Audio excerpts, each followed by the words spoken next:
ಒಂದು ನಾಡ ಹಬ್ಬ ಅಂದರೆ ಏನು?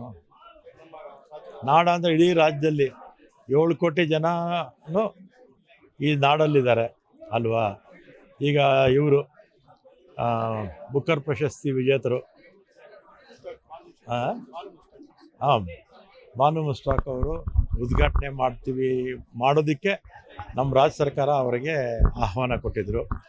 ಅದಕ್ಕೆ ಕೆಲವು ಬಿ ಜೆ ಪಿಯವರು, ಎಲ್ಲರೂ ಅಲ್ಲ, ಕೆಲವರು ಬಿ ಜೆ ಪಿಯವರು ತಕರಾರು ಮಾಡ್ತಾ ಇದ್ದಾರೆ. ಈ ನಾಡಹಬ್ಬ ಅಂದರೆ ಇಡೀ 7 ಕೋಟಿ ಜನಕ್ಕೆ ಸೇರಿರ್ತಕ್ಕಂಥದ್ದು. ದೇವರು ಚಾಮುಂಡಿ ಬೆಟ್ಟ ಅದು ಬೇರೆ ಪ್ರಶ್ನೆ, ಆದರೆ ಇದು ನಾಡಹಬ್ಬ. ಆಮೇಲೆ 2017ರಲ್ಲಿ ನಮ್ಮ ಕವಿಗಳು ಪ್ರೊಫೆಸರ್ ನಿಸಾರ್ ಅಹಮದ್ ಅವರು, ನನಗೂ ಅವರು ಕಾಲೇಜಲ್ಲಿ ಲೆಕ್ಚರರ್ ಆಗಿದ್ದರು, ಆಮೇಲೆ ಪ್ರೊಫೆಸರ್ ಆಗಿದ್ದರು. ಅವರು 2017ರಲ್ಲಿ ಅವ್ರ ಕೈಯಲ್ಲಿ ನಾವು ಮಾಡಿಸ್ಲೋ ಇಲ್ವಾ? ನಿರ್ಭೀತ, ನಿಷ್ಪಕ್ಷಪಾತ, ವಿಶ್ವಾಸಾರ್ಹ ಸುದ್ದಿಗಳಿಗೆ ಮತ್ತೊಂದು ಹೆಸರಾಗಿರುವ News18 ಕನ್ನಡ ಈಗ ಆಪ್ನಲ್ಲೂ ಲಭ್ಯವಿದೆ. ದಯವಿಟ್ಟು ಇಲ್ಲಿರುವ QR ಕೋಡ್ ಅನ್ನು ಸ್ಕ್ಯಾನ್ ಮಾಡಿಕೊಂಡು ಆಪ್ ಡೌನ್ಲೋಡ್ ಮಾಡೋದಕ್ಕೆ ಮರಿಬೇಡಿ. ನಿಮ್ಮ ಬೆಂಬಲ ಹೀಗೆ ಸದಾ ನಮ್ಮೊಂದಿಗಿರಲಿ. ಧನ್ಯವಾದ. ದಸರಾ ಹಬ್ಬನ ಅವರ ಕೈಯಲ್ಲೇ ಅವಾಗ ಉದ್ಘಾಟನೆ ಮಾಡ್ತಿದ್ವಿ. ಆಗಿಲ್ಲದೆ ಇರ್ತಕ್ಕಂಥ ಖ್ಯಾತೆ ಇವಾಗ ಹಾಕಬೇಕು. ಅವರೇನು ಮುಸ್ತಾಕ್ ಅವರು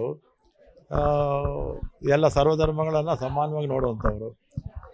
ಮೇಲು ಕೀಳು ಅನ್ನೋದು ಏನೂ ಇಲ್ಲ, ಎಲ್ಲ ಧರ್ಮಗಳು ಸಮಾನ ಅನ್ನೋದು ಅವ್ರ ಧರ್ಮದಷ್ಟೇ ನಮ್ಮ ಧರ್ಮವನ್ನು ಪ್ರೀತಿ ಮಾಡ್ತಾರೆ.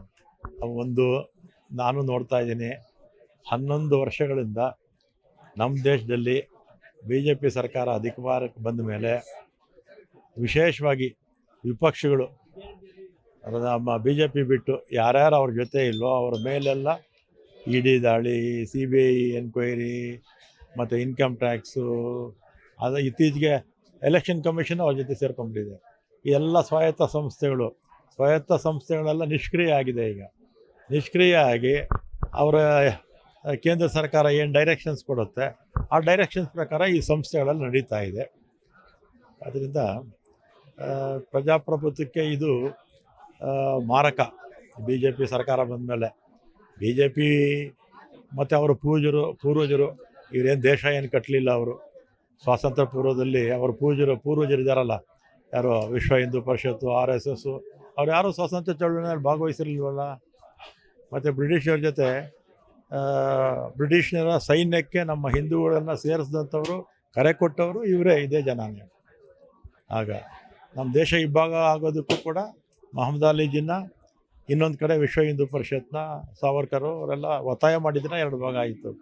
ಇಲ್ಲಾಂದರೆ ದೇಶ ಒಂದಾಗೆ ಉಳಿತಾ ಇತ್ತು. ಅದರಿಂದ ನಾವು ಬಿ ಜೆ ಪಿ ಸರ್ಕಾರದಿಂದ ಹೆಚ್ಚೇನು ನಿರೀಕ್ಷೆ ಇಟ್ಕೊಂಡಿಲ್ಲ. ಮತ್ತು ದ್ವೇಷ ರಾಜಕಾರಣ ಅವ್ರದ್ದು, ಮತ್ತು ಮನುಸಂಸ್ಕೃತಿ ಅವ್ರದ್ದು, ಮತ್ತು ವಿಶೇಷವಾಗಿ ಆರ್ಥಿಕವಾಗಿ ದುರ್ಬಲವಾದವ್ರನ್ನ ಎತ್ತೋ ಕೆಲಸ ಮಾಡ್ತಿಲ್ಲ. ಎಷ್ಟು ಸಾಧ್ಯ ಆಗುತ್ತೋ ಅಷ್ಟು ತುಳಿಯೋಕ್ಕೆ ಪ್ರಯತ್ನ ಮಾಡ್ತಾಯಿದ್ದಾರೆ. ನಿತಿನ್ ಗಡ್ಕರಿ ಅವ್ರ ಮನೆ ಏನು ಹೇಳಿದರು, ನಮ್ಮ ದೇಶದಲ್ಲಿ ಸಂಪತ್ತೆಲ್ಲ ಕೆಲವೇ ವ್ಯಕ್ತಿಗಳ ಕೈಯಲ್ಲಿ ಸೇರ್ತಾ ಇದೆ, ಬಡತನ ಜಾಸ್ತಿ ಆಗ್ತಾ ಇದೆ. ನಿತಿನ್ ಗಡ್ಕರಿ ಅವರು ಹೇಳಿದ್ದಾರೆ, ಅದೇನು ನಾನೇನು ಹೇಳ್ತಿಲ್ಲ ಅಲ್ವಾ. ನಿರ್ಭೀತ, ನಿಷ್ಪಕ್ಷಪಾತ, ವಿಶ್ವಾಸಾರ್ಹ ಸುದ್ದಿಗಳಿಗೆ ಮತ್ತೊಂದು ಹೆಸರಾಗಿರುವ News18 ಕನ್ನಡ ಈಗ ಆಪ್ನಲ್ಲೂ ಲಭ್ಯವಿದೆ. ದಯವಿಟ್ಟು ಇಲ್ಲಿರುವ QR ಕೋಡ್ ಅನ್ನು ಸ್ಕ್ಯಾನ್ ಮಾಡಿಕೊಂಡು ಆಪ್ ಡೌನ್ಲೋಡ್ ಮಾಡೋದಕ್ಕೆ ಮರಿಬೇಡಿ. ನಿಮ್ಮ ಬೆಂಬಲ ಹೀಗೆ ಸದಾ ನಮ್ಮೊಂದಿಗಿರಲಿ. ಧನ್ಯವಾದ.